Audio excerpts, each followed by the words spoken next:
Y estamos hablando con una autoridad en esclerosis múltiple en la República Dominicana, una investigadora, profesora de la Universidad Autónoma de Santo Domingo, muy querida amiga, autora de Yanira Ramírez. Hoy es el Día Internacional de la Lucha contra la Esclerosis Múltiple.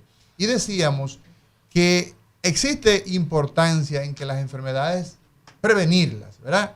Las que no se pueden prevenir por razones X, Z o L, pues entonces identificarlas tempranamente. ¿Qué de particular tiene de Yanira que esta enfermedad nosotros poderla identificar lo más temprano posible?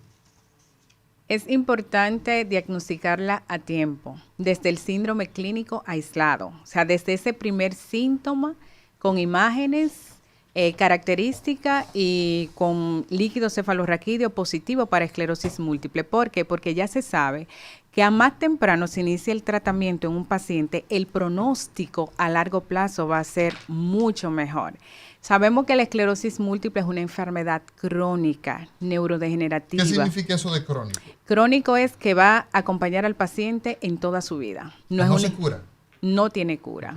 Pero existen múltiples fármacos, hay más de 22 drogas hoy día aprobadas por la FDA y por la EMA para tratar la esclerosis múltiple.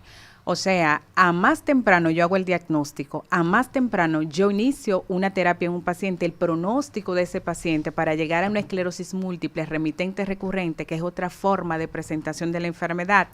¿Qué es eso de remitente recurrente?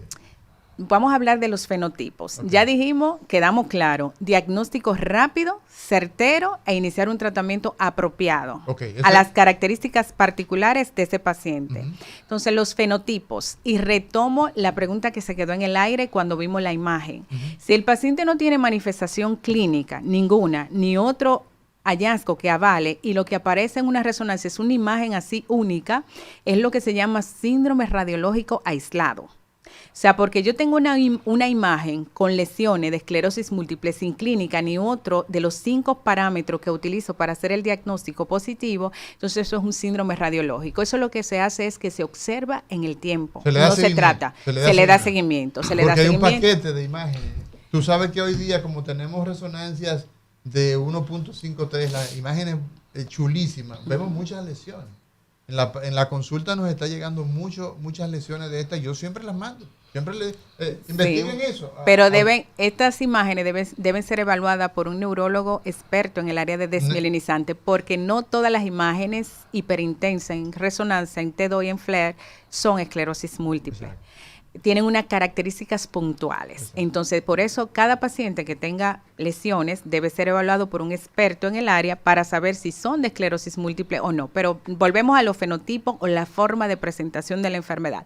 Síndrome radiológico, se observa en el tiempo. Síndrome clínico, ¿qué es esto? Bueno, el primer síntoma que hizo el paciente, y volvemos a la neuritis óptica, con una resonancia donde se ve la desmielinización del nervio óptico o lesiones en otras áreas periventriculares, sobre todo región posterior, o cerebelo, tallos, que son lugares predilectos por esta enfermedad, para aparecer esas manchitas blancas que vimos en la resonancia que se puso hace un ratito.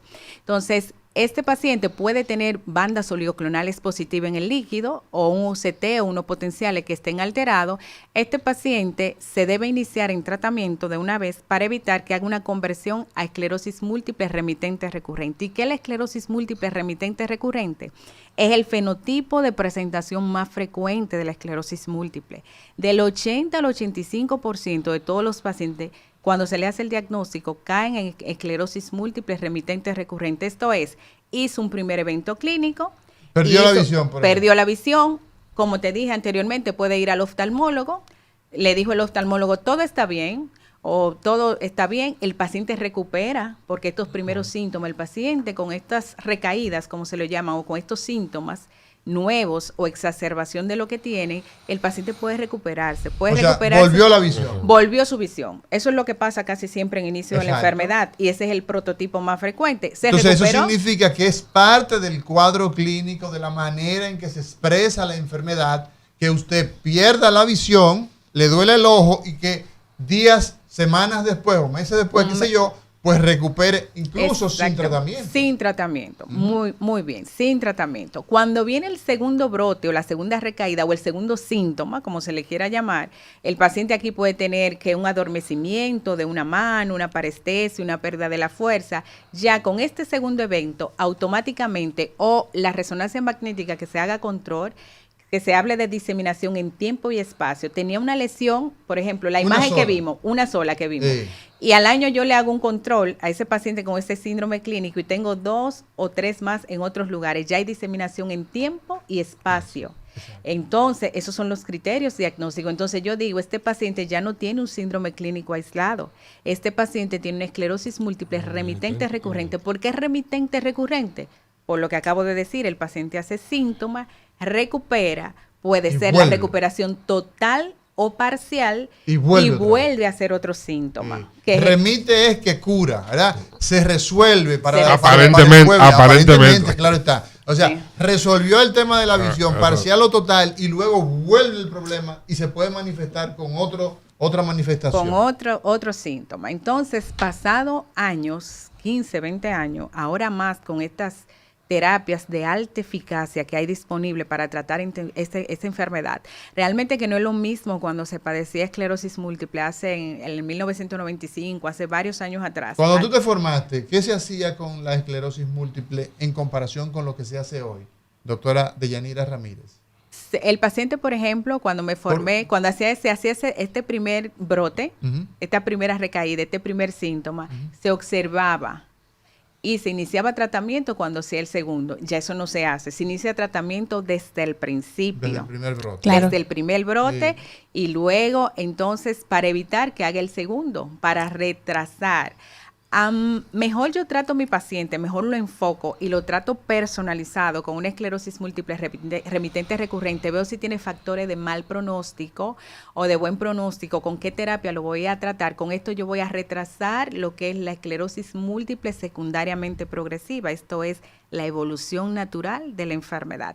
Con estas terapias de alta eficacia podemos retrasar mucho que el paciente llegue y esto es lo que queremos. Claro. Queremos que el paciente se mantenga insertado, reintegrado en su vida laboral, personal, profesional, académica, el mayor tiempo posible. Por eso queremos darle siempre lo mejor para que ellos se sientan bien y puedan estar integrados.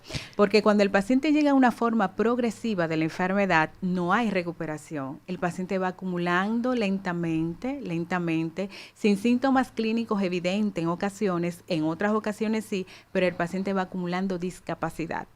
La esclerosis múltiple es una enfermedad discapacitante, sobre todo en el tiempo.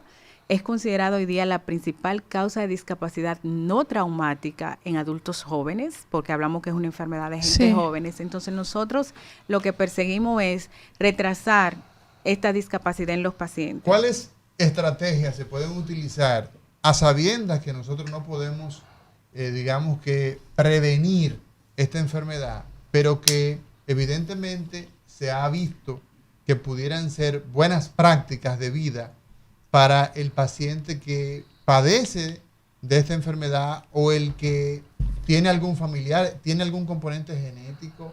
Se ha observado que un padre puede luego el hijo salir con esclerosis múltiple. ¿Existe un componente heredofamiliar, doctora?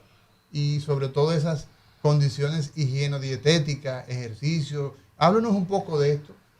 Bueno, la esclerosis múltiple no es una enfermedad que se herede con rasgos autosómicos dominantes o recesivos, pero sí sabemos que los pacientes que tienen esclerosis múltiple, sus hijos pueden tener un chance de un 2% de padecer la condición. Un 2% de un hijo de un paciente con esclerosis múltiple pudiera tener esclerosis múltiple. Entonces, pero no es una enfermedad que se herede, que porque yo tengo esclerosis múltiple, mi hijo puntualmente la va a tener. No es así. Entonces, en relación a qué nosotros hacemos, qué perseguimos para evitar el progreso de estos pacientes y retrasar esta discapacidad en el tiempo, lo primero es hacer un diagnóstico rápido, acertado, oportuno. Lo segundo es elegir una terapia apropiada. los tratamientos de los pacientes con esclerosis múltiple no es el mismo para todo, como piensan las autoridades. O sea, no, hay que iniciarlo en esa terapia plataforma, una terapia de baja eficacia, y si empeora se le pone una de alta eficacia. Eso no es así.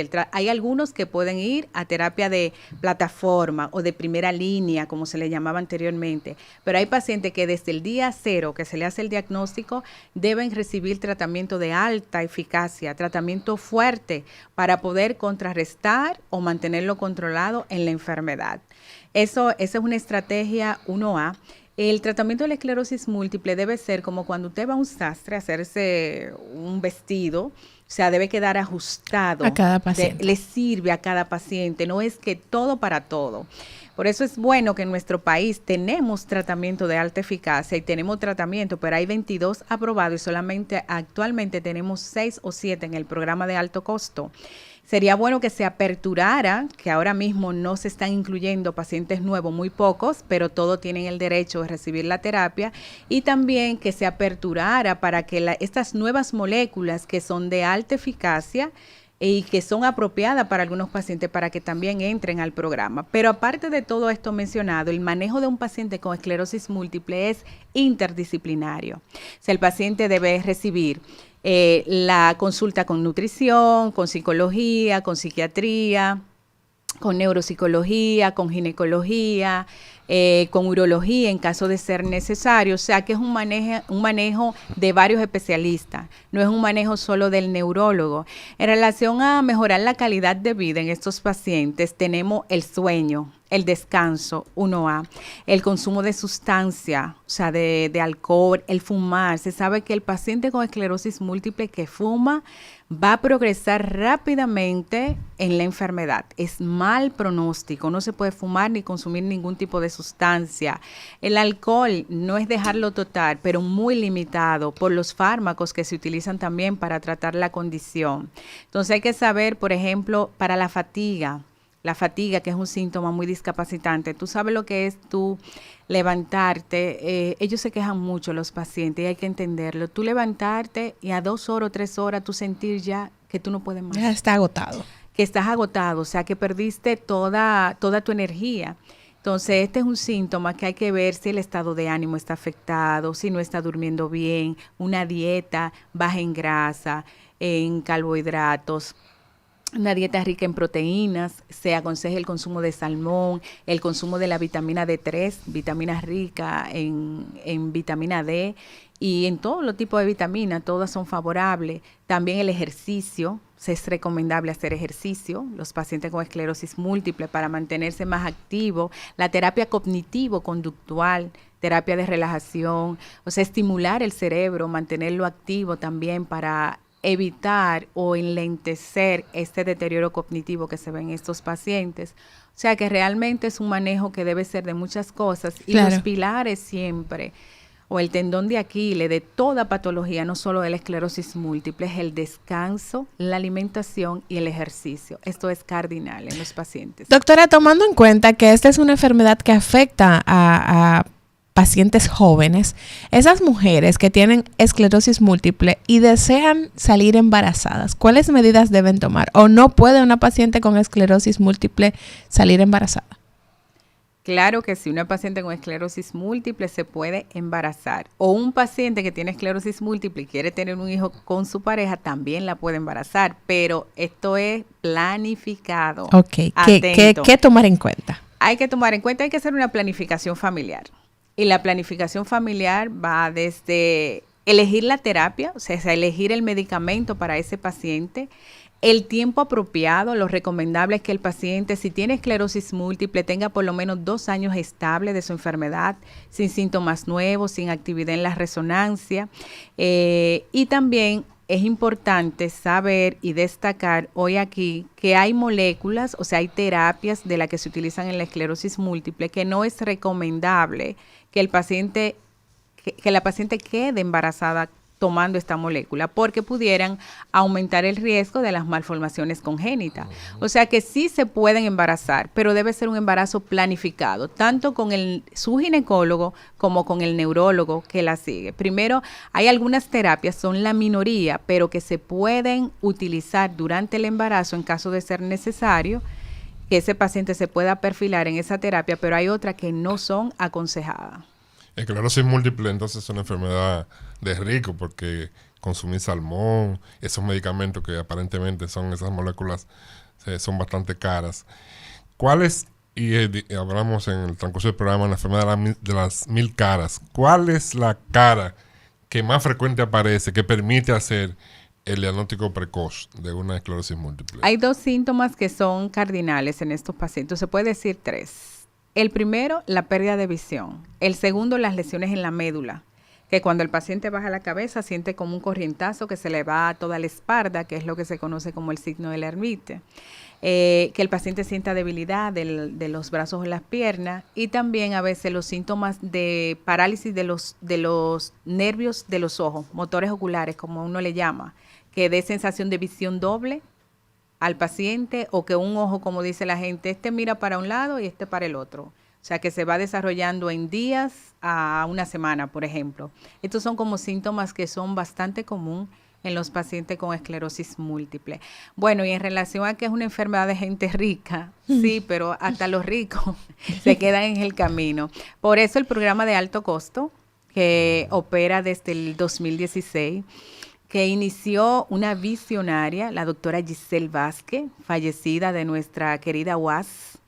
Realmente ella fue la que organizó este programa y aún opera el programa de alto costo en el país. Actualmente hay algunas limitaciones para la inclusión de nuevos pacientes y de nuevas moléculas, pero esto se está aperturando y yo espero que las autoridades, si alguna me están escuchando hoy, o sea, entiendan que todo paciente, yo sé que la cantidad de pacientes son muchos, no solo es esclerosis múltiple, hay otras enfermedades mielinizantes, hay otras enfermedades neurológicas que requieren del programa y hay otras patologías como las reumatológicas, las inflamatorias de gastro, los cánceres, entre otras, pero que los pacientes puedan por lo menos el programa, los medicamentos sean asequibles. Son medicamentos que son muy costosos.